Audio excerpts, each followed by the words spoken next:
네, 시작하겠습니다. 말씀 보시겠습니다. 요한복음 16장입니다. 요한복음 16장 죄송합니다. 4절에서 5절에서 6절입니다. 4절, 5절, 6절입니다. 요한복음 16장 4절, 5절, 6절 우리 같이 합독하겠습니다. 시작.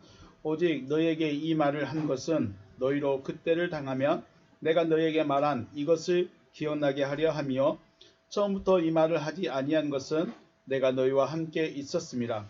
지금 내가 나를 보내신 이에게로 가는데 너희 중에서 나더러 어디로 가는지 묻는 자가 없고 도리어 내가 이 말을 함으로 너희 마음에 근심이 가득하였도다. 아멘.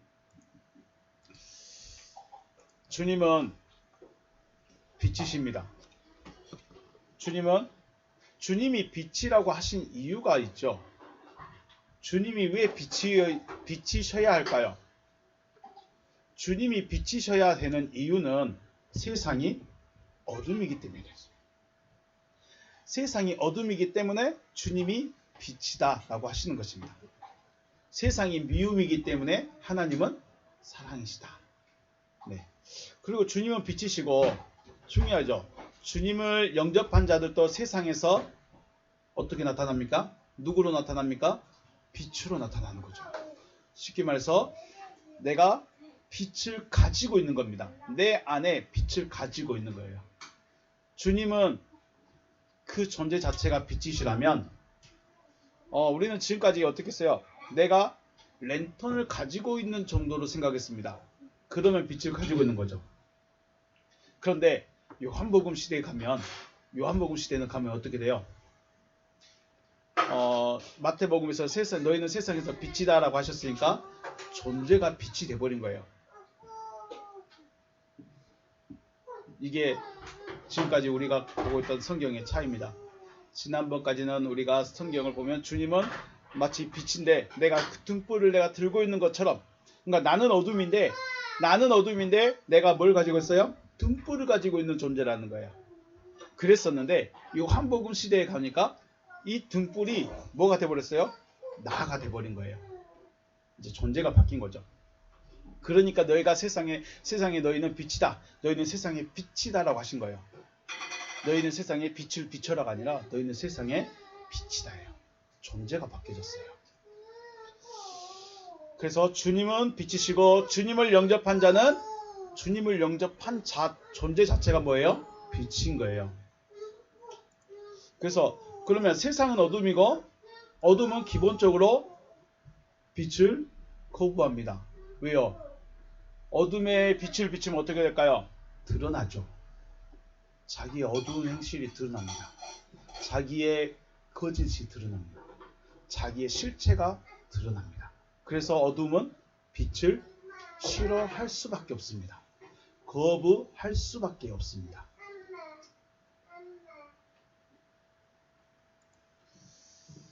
빛을 구하고 있다는 자체가 나는 어둠입니다 라는 증거죠. 주님 내게 빛이 되어 주시옵소서, 주님 내게 오시옵소서, 이거 자체가 뭐예요? 내가 어둠이라는 증거가 되는 것인데, 자, 우리는 지금 기도가 어떻게 바뀌어야 될까요? 내가 빛으로 나타나게 해야 되죠. 빛이 되게 해달라고 해야 되는 거죠. 빛이 어둠에 왔을 때에 이를 거부하는 경우가 많습니다. 자, 빛을 구했어요. 저와 여러분들도 실상은 뭘 구한 자들이었어요? 빛을 구한 자들이었어요. 빛을 구한다는 것은 주님을 구한다는 거였어요. 그런데 그 말씀의 의미가 단순히 내가 교회에 와서 세상 살아가는 법을 배웠습니다. 아니면 내가 어떻게 살아야 되는지를 내가 배웠습니다. 이 정도 가지고 우리는 구원받았네, 예수 잘 믿네, 이렇게 생각했어요. 그런데 진짜는 뭐예요? 내가 빛이 되는 거죠. 빛이 되는 거예요. 그런데 빛이 되어져라, 빛이 돼야 된다라고 말씀하시는데 이제는 거부한다는 겁니다. 받아들이지 않는다는 거예요. 그냥 나는 호롱불 들고 다니는 게 좋습니다. 여러분은 호롱불 들고 다니면 어떻게 될까요? 참 재밌어요. 나는 어둠인데 내 존재 자체는 어둠이에요. 그런데 내가 빛을 들고 있어요. 그럼 이게 어떻게 된 걸까요? 어둠과 빛이 공존하고 있는 거죠. 지금 대부분이 이러고 있다는 거예요. 내 존재는 안 바뀌는데 빛만 들고 있어. 그런데 주님이 야 이제 빛만 들지 말고 네가 빛이 되어지라는 거예요. 그러니까 주님 그러면 저 드러나는데요. 주님 저의 악함이 드러나고 저의 더러움이 저의 거짓말이 드러날 건데 드러내놔야 바꿔지는 거죠. 그렇다는 겁니다. 그럼 왜 어둠이 빛을 거부할까요? 그것은 어둠에 길들여 있어서 변화를 싫어하는 겁니다. 어둠에 이미 길들여져 있어요. 더 이상 나는 뭐 들고 있어요? 나는 호롱불 들고 있으니까 굳이 빛으로 안 변해도 된다는 겁니다. 변화를 싫어하는 거죠. 그리고 그 길들여짐이 자신들의 믿음의 대상에 대한 섬김을 생각하는 거죠. 자, 나는 어둠에 섬기고 있어요. 어둠이에요. 어둠인데 내가 빛을 들고 있으니까 나는 하나님을 섬기고 있는 거야. 나는 하나님 잘 믿고 있는 거야. 나는 빛을 가지고 있어. 믿음이 자체가 달라져 버렸죠. 자신들의 믿음의 대상에 대한 섬김으로 빛이 되어진 그들을 출교합니다. 그래서 나는 빛을 가지고 있는데 빛이 된 그들이 잘못인 거예요. 자, 빛이 문제인가요? 빛을 들고 있는 자가 더 어둠인가요? 다르죠. 주님은 빛 존재 자체이시고 지금까지 유대인들이는 뭘 가지고 있어요? 등을 가지고 있는 자들이에요. 다릅니다. 그런데 등을 가진 자들이 진짜 빛을 몰아낸다는 거죠. 출교시키고 죽이고 핍박한다는 것입니다. 하지만 주님은 이러한 일을 한 자들은 아버지와 주님을 알지 못하기 때문이다 라고 하십니다. 아버지와 말하고 있는 나를 알지 못하기 때문에 너희를 출교시키고 죽이는 것이다 라고 하시는 거죠. 그러므로 내가 믿고 있는 믿음에 대한 자기 확신도 중요합니다. 물론 내가 본인들이 믿고 있는 내가 믿고 있는 그 믿음에 대한 확신도 굉장히 중요하지만 증거에 의한 확신과 믿음이 있어야 되죠. 왜 내가 이런 믿음을 가지고 있는지, 왜 내가 성경을 이렇게 보고 있는지, 내가 왜 성경을 이렇게 이해하는지에 대한 성경적인 증거, 성경에서 말하고 있는 증거를 내가 가지고 있어야 된다는 거죠. 그냥 나 그냥 믿어. 나 그냥 믿어. 이거는 고집밖에 안 됩니다. 내가 왜 그렇게 믿고 있는지, 내 믿음의 근거가 무엇인지, 성경에서 무엇을 말하고 있는지를 우리가 가지고 있어야 된다라는 것입니다. 예수가 세상에 오신 빛이시라는 것은 누구도 부인할 수 없을 것입니다. 예수는 세상에서 빛이셨습니다. 어디를 가도 이것은 부인 못합니다. 그리고 앞에서 말씀드렸지 너희들이죠. 너희들은 곧 빛의 근본이신 그리스도가 하나 되어진 그들을 향해서 너희는 세상의 빛이란 거예요. 내가 예수 믿으니까 제자들이 빛이었을까요? 제자들이 빛 못했어요. 왜요? 아무것도 못해. 오히려 끌려다녀. 오히려 도망다녀요. 왜요? 자기는 빛인 줄 알고 주님이 나한테 빛이라고 하셨어. 나는 빛이야 했는데 어둠한테 그리고 저 본인 자체도 지금 뭐예요? 존재 자체도 어둠이기 때문에 어둠을 이길 수가 없는 거예요. 그래서 빛의 근본이신 근원이신 그분과 하나가 되어졌을 때 세상에서 세상의 빛이다 라고 하는 겁니다. 그러면 어떻게 빛과 하나 되어질 수 있는가? 빛의 근원은 예수이신가요? 그리스도이신가요? 생명, 빛, 이건 누구예요? 그리스도시죠. 그리스도는 또한 그 말씀이십니다. 그냥 말씀이 아니고 그 말씀입니다. 호로고스입니다. 호로고스. 그 말씀을 듣고 마음에 새겨지면 마음에 새겨진 게 중요하죠. 마음에 새겨지면 생각과 가치관과 철학의 기준이 되어져야 돼요.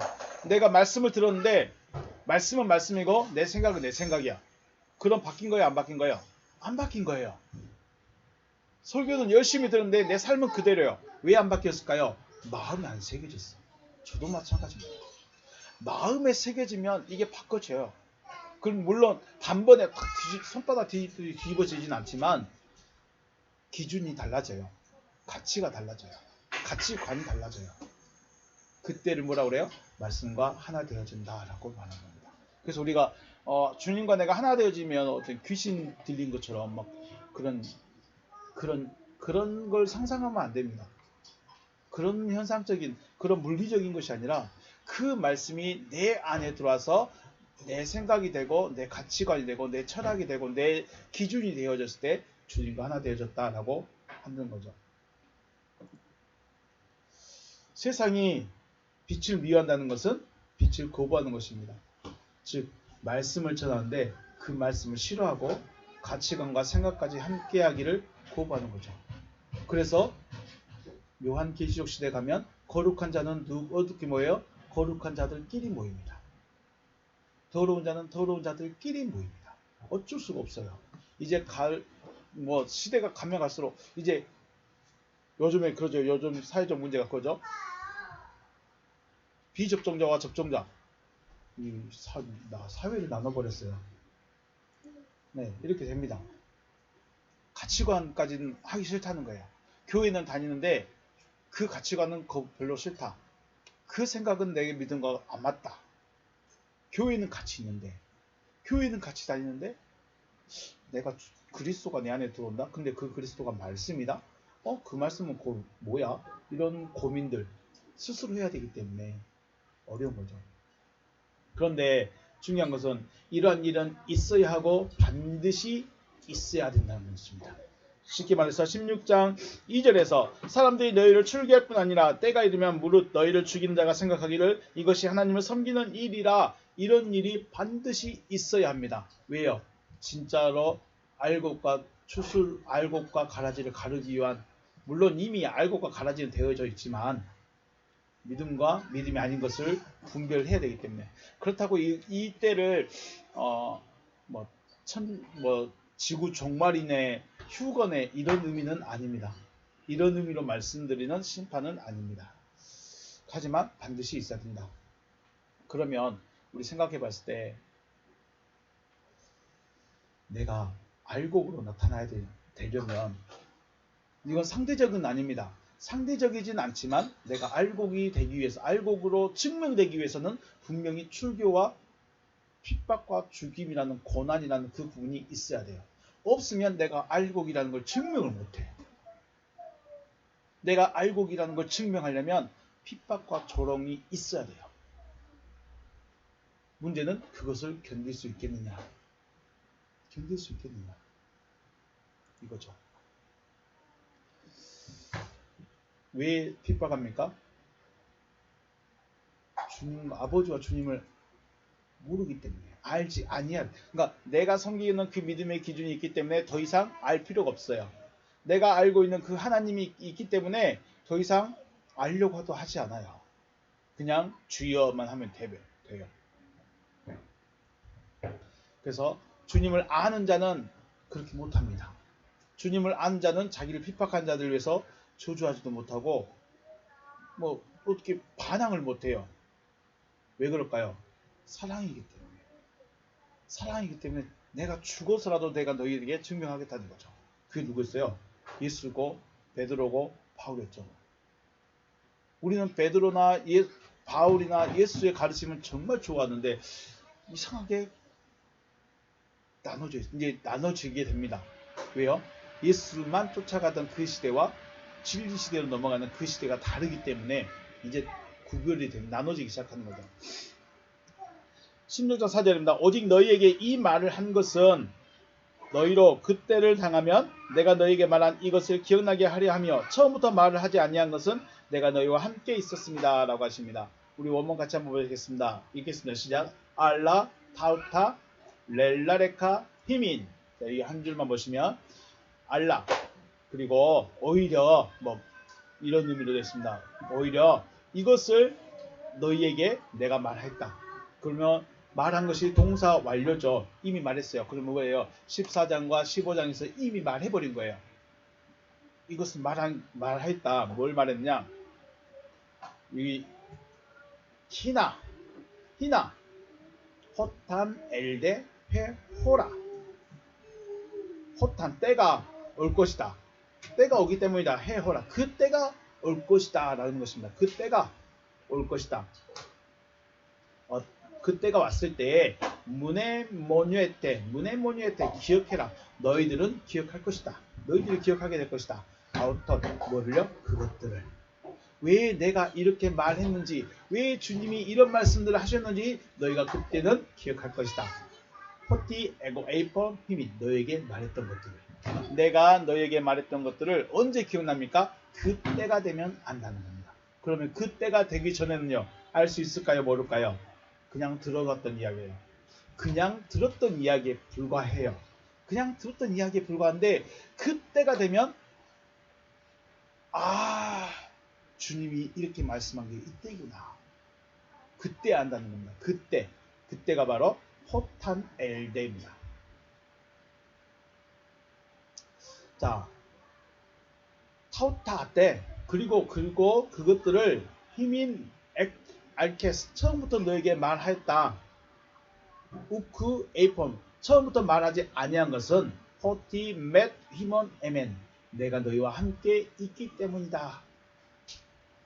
그럼 주님이 처음부터 나는 주님 아버지께로 갈 것이고 너희만 남겨질 것이고 너희는 세상에서 비치고 이런 말씀들을 처음부터 하시지 왜 안 하셨어요? 네. 처음부터 말하지 않는 이유는 내가 함께 있기 때문이에요. 빛이라는 그분이 함께 계시기 때문에 굳이 말하지 않아도 되었었다는 거죠. 핵심은 이것을입니다. 이것을 전과 후로 나눕니다. 자, 여기서 보시면 내가 첫째 줄에 알라 타우타 렐라레카 힘인 내가 이것들을 말했다. 이것들이 뭐예요? 이것들이란 것은 때가 오는 때입니다. 어떤 때요? 죽이고 핍박하고 출교시키는 그때가 오기 전과 오기 후로 나눠진다는 겁니다. 이것을 말할 것은 그때가 되었을 때, 그때가 뭐예요? 너희를 출교시키고 죽이는 그때가 되었을 때 기억하기 위함이며 이것을 말하기 전은 내가 너희와 함께 있었다는 것. 자, 주님께서 이것을 말씀하시기 전에 함께 있었다는 것은 에덴 동산에서부터 임재하신 하나님의 말씀, 하나님이란 겁니다. 자, 에덴 동산 내부터 주님이 오시기 전까지, 아니 주님이 지금 현재 다락방 강화를 하고 계신 이 순간까지 하나님이 떠난 적이 있을까요? 없을까요? 하나님께서 그 백성들을 버린 적이 있을까요? 없을까요? 없어요. 에덴 동산에서부터 사람을 구원하기 위한 그 일은 계속되어 왔습니다. 그런데 그때 그 하나님은 함께할 내 안에 들어오지 않는 하나님이에요. 그냥 멀리 계신 하나님, 신의 산 꼭대기에 계신 하나님, 성막에 가려진 하나님이에요. 그래서 우리는 저 밖에서 주여 이러고만 있는 거예요. 그 전에 그리고 말씀하신 이후 이것을 말씀하신 이후에는 성령으로 함께 하겠다는 거예요. 이제 이런 일이 있게 되면 어떻게 될까요? 있게 된 때가 바로 성령이 함께하는 때라는 거예요. 왜 성령이 함께 계신데 핍박을 받을까요? 존재가 다르니까 핍박받습니다. 존재가 다르니까. 존재가 달라야 핍박을 받습니다. 존재가 안 다르면 핍박할 이유가 없습니다. 그래서 5절 이하에 말씀하시는 것입니다. 이것을 어떻게 말하냐면 창세기 말씀에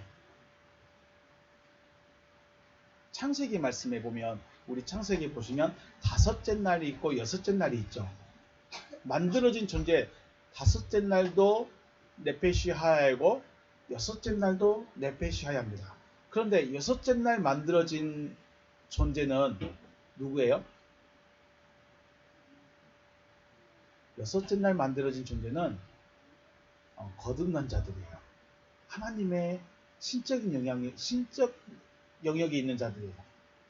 다섯째 날은 물질적인 영역이 있는 자들이에요. 그런데 보면 여섯째 날 말씀하실 때 뭐라고 해요? 다섯째 날에 나타나는 그 존재들 있죠.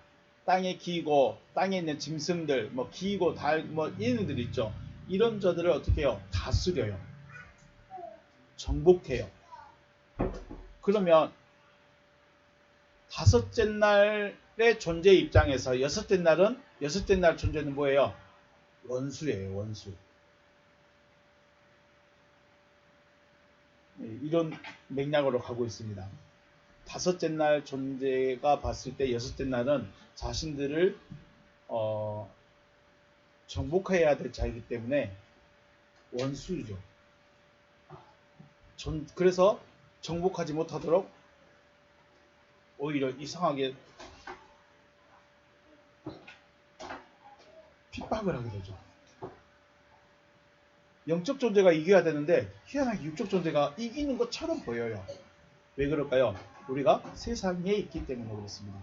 그리고 하나님은 세상이 물질이 중요하지 않기 때문에 그렇습니다. 만약에 물질이 중요했다면 예수 죽이면 돼야 안 돼요? 죽었으면 될까요? 안 될까요? 예수가 죽으면 안 되는 거죠. 이 물질적인 게 중요했다면.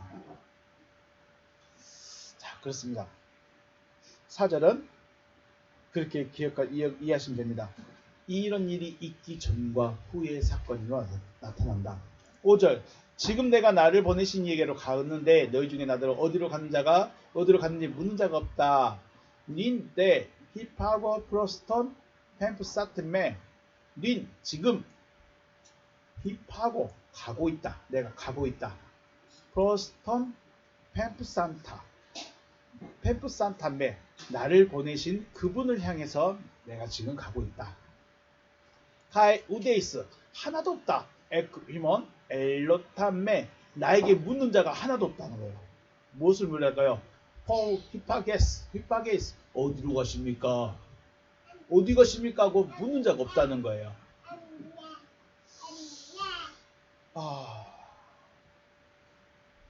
먼저 생각할 것은 나를 보내신 이에게로 간다고 했어요. 주님이 나를 보내신 이에게 간다.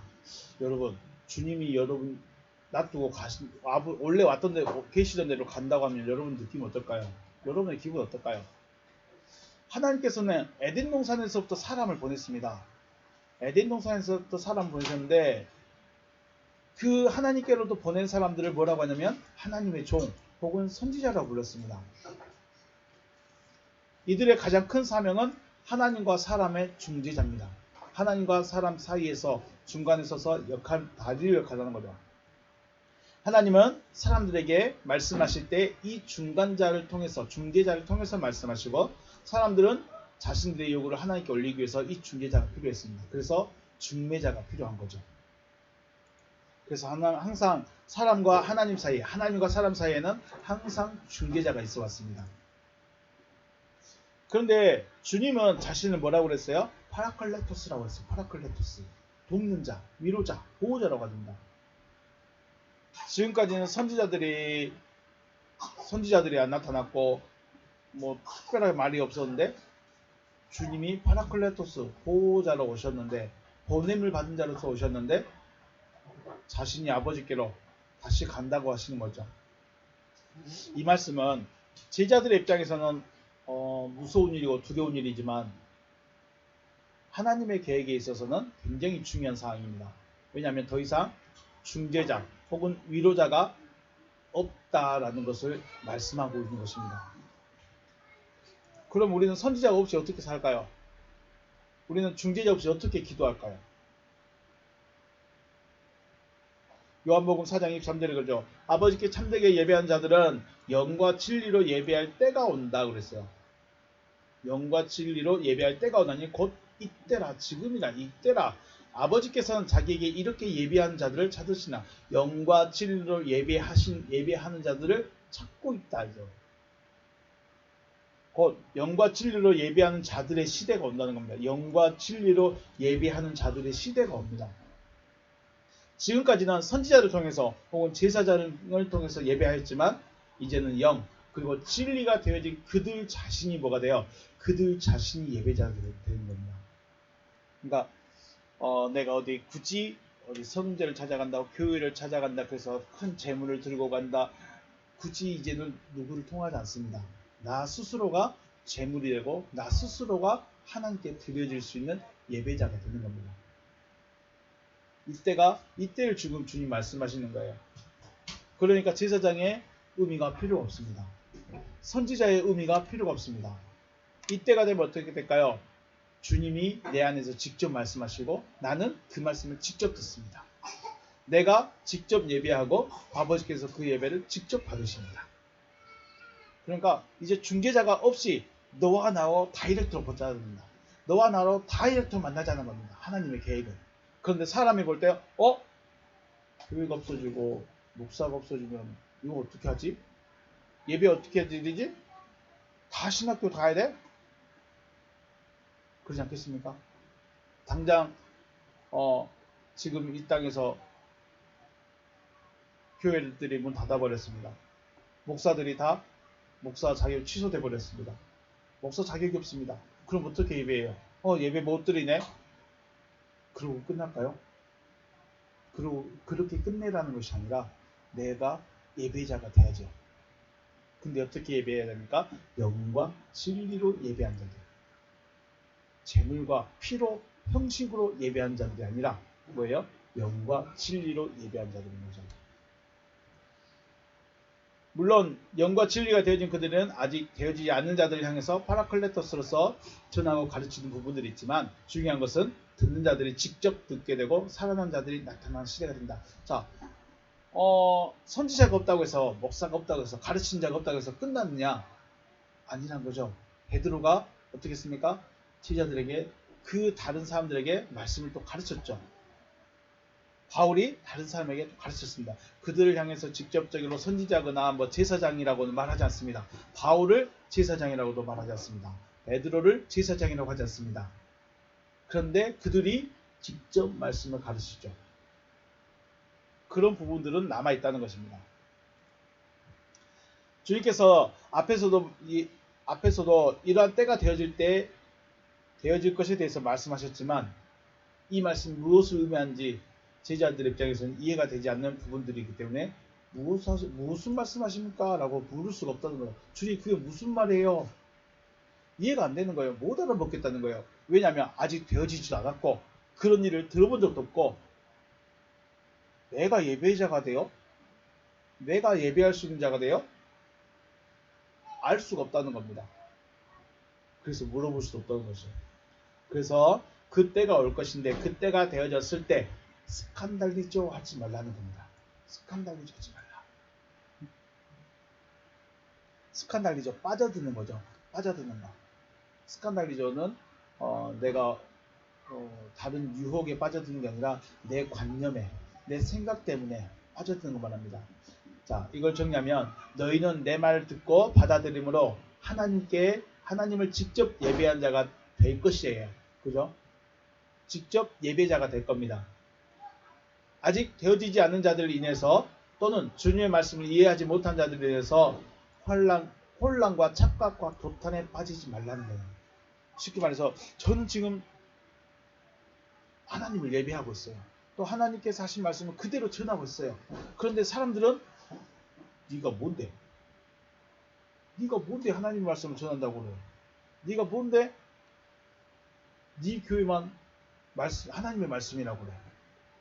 어떻게 너만 교회 안 나가는데 네가 예배자가 될 수 있어? 그래서 스스로 아닌가? 잘못됐는가? 내가 좀 이상한가? 혼자 혼란에 빠지는 거죠. 혼자 또 착각에 빠지고 하나님 잘못하셨을까? 내가 말씀을 잘못 알고 있을까? 이렇게 혼자 또 도탄에 빠지는 이런 상황이 되지 말라는 겁니다.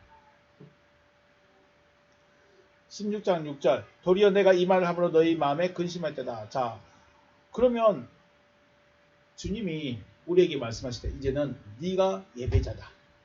네가 빛이다. 네가 나와 똑같은 일을 너도 한다. 너도 해야 된다. 라고 하시면 기뻐해야 될까요? 깝깝해야 될까요? 글쎄요. 만약에 이런 생각해 볼까요? 여러분에게 당신은 이제 바울의 삶을 살 것입니다. 라고 말하면 기분이 좋을까요? 근심을 하게 될까요? 지금 주님이 너희는 이제 내가 되어져서 살게 될 거다라는 거예요. 주님은 제자들에게 너희들은 이제 내가 되어져서 살게 될 것이다 라고 하시는데 근심한다는 거예요. 도리어 내가 이 말을 하면 너희 마음에 근심이 가득하다. 타우타 이것을 랄레레카 휘민 너에게 말하였는데 리페 플로렉 프로켄 그 근심이 가득 찼다. 휘먼 텐칼디안 너희 마음에. 오히려 내가 이것을 너에게 말하였기 때문에 너희의 그 마음에 근심이 가득 채워졌다라고 합니다. 말씀을 들었는데 근심이 가득 찼다. 왜 근심이 가득 찼을까? 자, 제자들 입장에서 주님께서 하나님께로부터 오신 그분이라는 걸 알고 있습니다. 제자들은 예수가 하나님의 아들이신 걸 알고 있습니다. 그런데 우리가 하나님의 아들 해버리면 이 제자들도 하나님의 아들은 몇 분이라고 생각해요? 한 분이라고 생각 못하고 있는 거예요. 하나님의 아들은 몇 명이다? 하나님의 아들은 유일하신 한 분이시지만 성령 시대에서는 한 분일까요? 아닐까요? 이제 아닐 거예요. 그 한 분이 씨가 되었기 때문에 씨가 되어서 그 씨를 받은 자들은 하나님의 아들이 되어지는 거예요. 자, 그래서 내가 씨를 받았는지 안 받았는지가 중요한 거죠. 우리는 하나님의 아들은 한 분이다. 다른 사람은 절대 하나님의 아들이 될 수 없다. 라고 말하면 다른 사람은 생각할 때 그런데 여러분 생각해 보십시오. 저는 하나님의 아들입니다. 라고 저는 하나님의 딸입니다. 라고 고백하지 않습니까? 여러분 우리도 그렇게 고백합니다. 당신은 하나님의 아들이십니다. 당신은 하나님의 딸이십니다. 그런데 하나님의 아들은 한 분밖에 없대요. 예수밖에 없대요. 나도 하나님의 아들인데?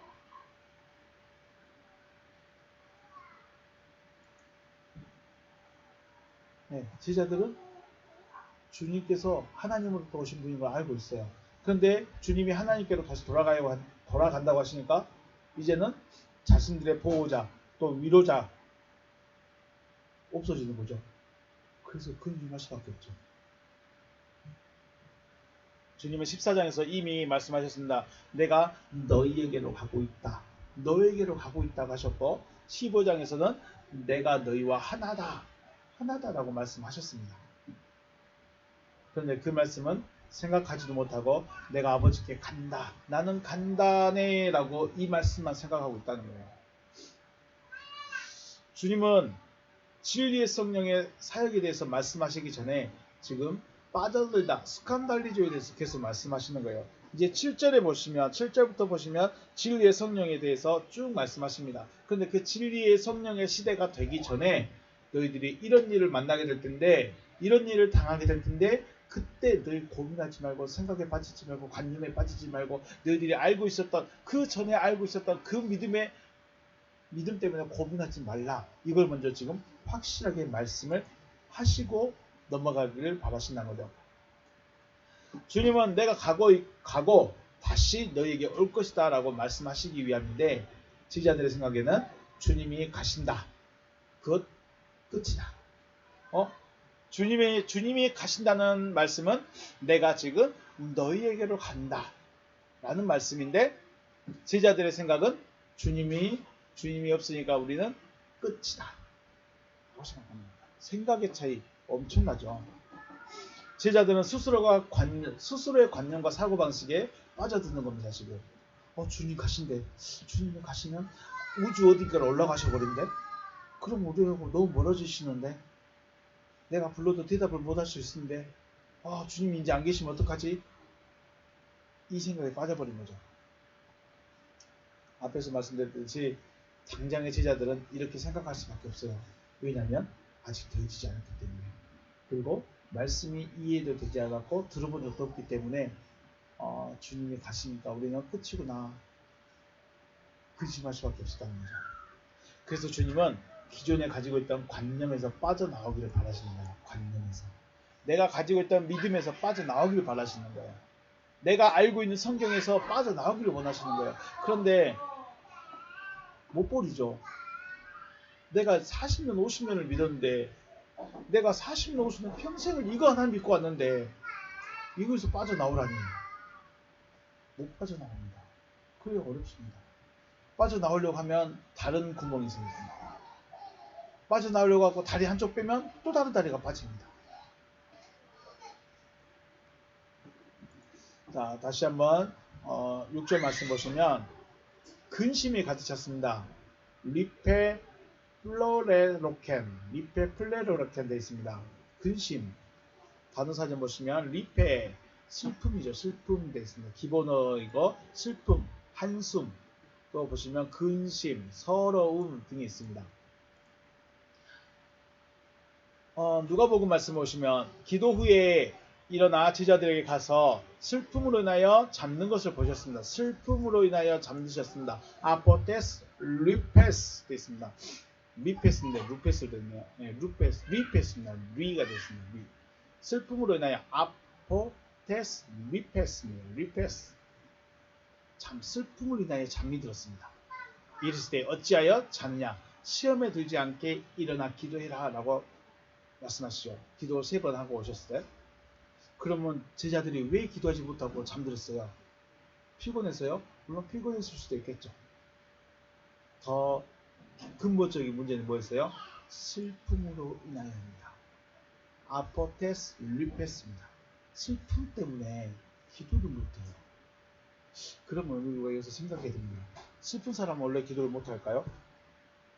이게 뭐냐면 슬픔에 지금 생각에 잠겨버린 거예요. 지금 겟세마네, 그러니까 다락방에서 주님의 말씀을 듣고 그 다음 어디로 가는 거예요? 겟세마다로 가되죠. 그러면 다락방에서 이미 들었어요. 주님 가신대. 주님 가신대만 들었을까요? 죽으신다는 말도 들었어요. 나 이제 잡히면 죽는다.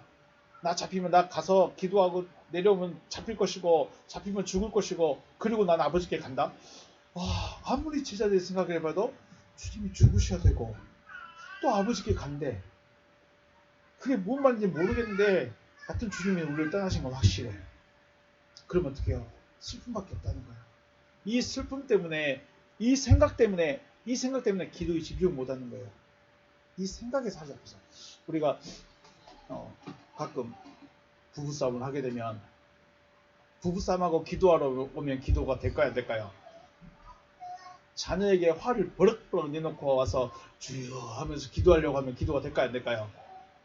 저에게 아주 큰 근심의 문제가 있으면 기도가 될까요? 안 될까요? 안 돼요. 왜요?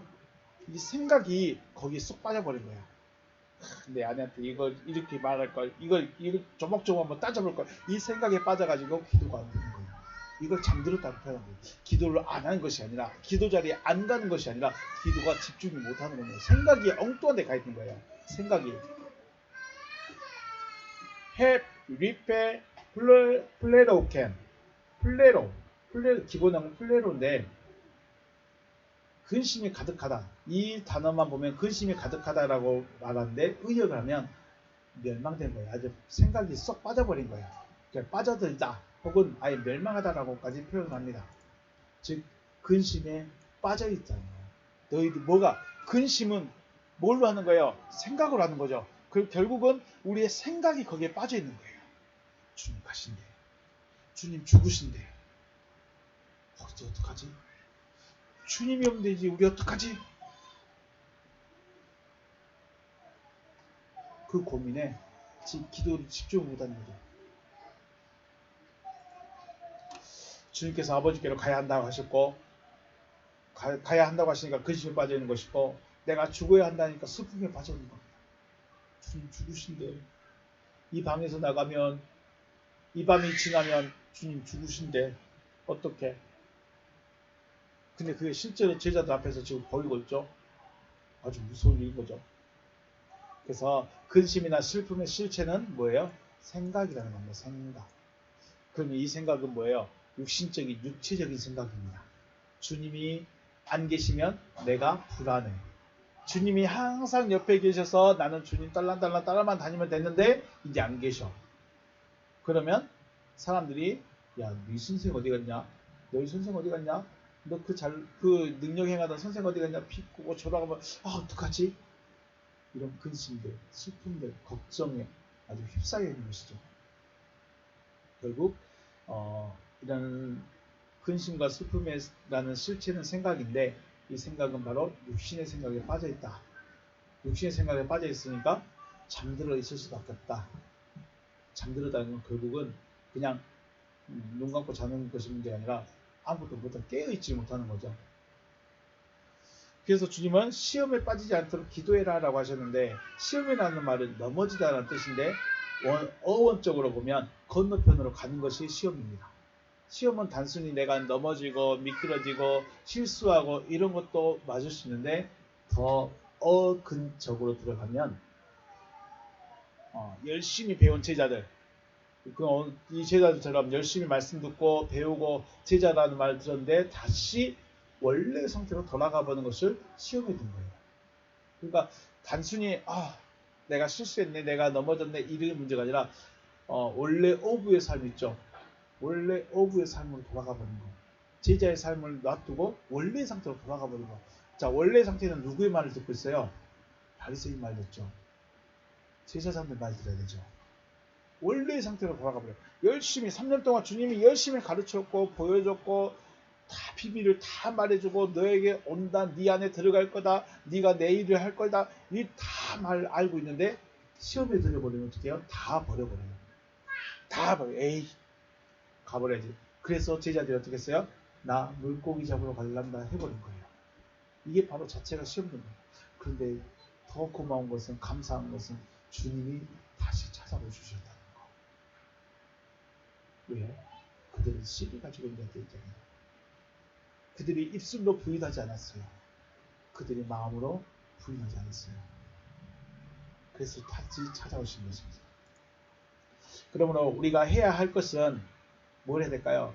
우리가 가지고 있는 이 습관적으로 또 관념적으로 행하던 것들을 돌아보면서 이거는 하나님적이지 않다. 이건 육적인 거다. 이런 것들을 생각하고 찾아보고 거기에서 빠져나와야 되는 거죠. 이게 영적 훈련입니다. 단순히 그냥 기도하고 있고 말씀 보고 있는 게 영적 훈련, 영성 훈련이 아니고 진짜는 뭐예요? 말씀, 하나님의 말씀이 뭐라고 하셨고 내가 지금 육신적인 것에 매여 있는가? 내가 육신적인 것을 벗어나고 있는가? 이걸 구분해야 되는데 이건 거의 하지 않죠. 그냥 기도 열심히 하면 되고, 봉사 열심히 하면 되고, 충성 열심히 하면 되고, 출석 열심히 하면 되고, 그러면 영적 훈련이라고 생각을 하게 됩니다. 근데 진짜 영적 훈련은 뭐예요? 육적인 걸 버리는 거예요. 내가 지금까지 믿음이라고 여겼던 걸 버리는 거예요. 근데 이건 안 돼. 그냥 누가 가르쳐 주지도 않았고, 그렇게 하면 내가 믿음 없어 보이고, 내가 안 믿는 것처럼 보일까 봐서 못하는 겁니다. 그래서 16장 성령의 사역에 들어가기 전에 과연 우리가 무엇을 먼저 해야 되냐? 이걸 먼저 하라는 거예요. 이걸 확실하게, 내 것을 확실하게 붙잡으라는 거예요. 내가 무엇을 믿고 있는지, 어떻게 믿고 있는지, 그것이 어떻게 될 것인지, 이런 증거에 의한 확실함을 내 안에 딱 가지고 있어야 돼요. 안 그러면 성령님의 역사가 있을지라도 넘어져 버릴 수 있다는 거예요. 왜 바울이 다른 사람에게 복음을 전하고 내가 도리어 버림이 될까 난 두려워한다라고 하셨을까요? 성령이 임했다고, 진리의 성령이 오셨다고 해서 버림을 받지 않는 건 아니라는 거죠. 바울도 버림을 당할까 두렵다고 그랬습니다. 그래서 자기 자신을 쳐서 복종시킨다고 했습니다. 우리가 영적인 생각, 영적인 훈련한다는 것은 단순히 물론 말씀 많이 읽고 기도 많이 하는 것도 정말 중요한 부분이긴 하지만, 더 중요한 것은 내 생각 속에 있는 이 관념 속에 있는 내 습관 속에 있는 이것이 믿음이야. 이것이 하나님을 잘 섬기는 거야. 이렇게 하면 하나님이 기뻐하실 거야. 이런 것들 있죠. 스스로가 찾아보면서, 스스로가 자신을 돌아보면서 하나씩 벗어나야 됩니다.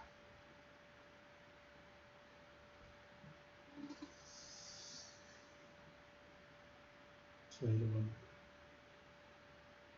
그냥 영적인 존재가 아니라, 그냥 앉아있으니까 영적인 존재가 아니라 정말 영적인 존재가 되기 위한 훈련을 행할 수 있는, 그리고 아버지의 뜻에 더 가까워질 수 있는 저와 여러분 되시길 주님으로 이름으로 축복합니다. 오늘 여기서 마치겠습니다. 수고하셨습니다.